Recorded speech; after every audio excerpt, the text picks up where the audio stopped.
Bradley, sakay ko muna itong mga bag, ha? Sige po. Hintayin kita sa kotse. Yeah. This is it. Alas na kami ni Daddy.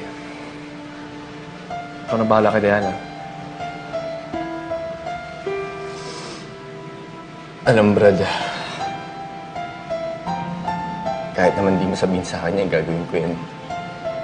Hindi lang dahil mahal ko si Diana, kundi dahil pinsang kita.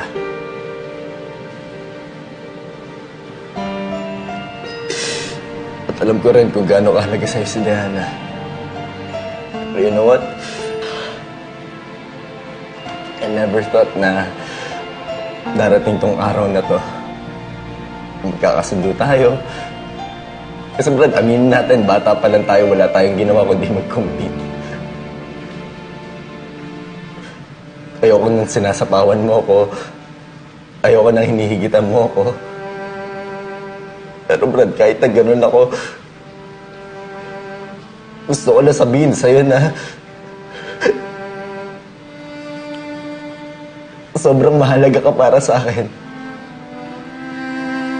Kaya ayoko makita nagkakasakit ka.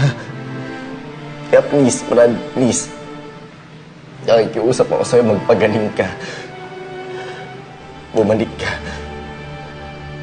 Sana nga gumaling pa ako eh. Para magkaroon pa ako ng chance. Na itama man nagawa ko sa'yo at kay Diana. Eh, kung hindi man, ikaw na bahala kay Diana. Kaya Joaquin, huwag mo siyang papabayaan. Mahalin mo siya. Higit pa sa lahat, help her move on. If you need to love her more than I loved her, gawin mo. Most of all, tulungan mo siya na makalimutan ako.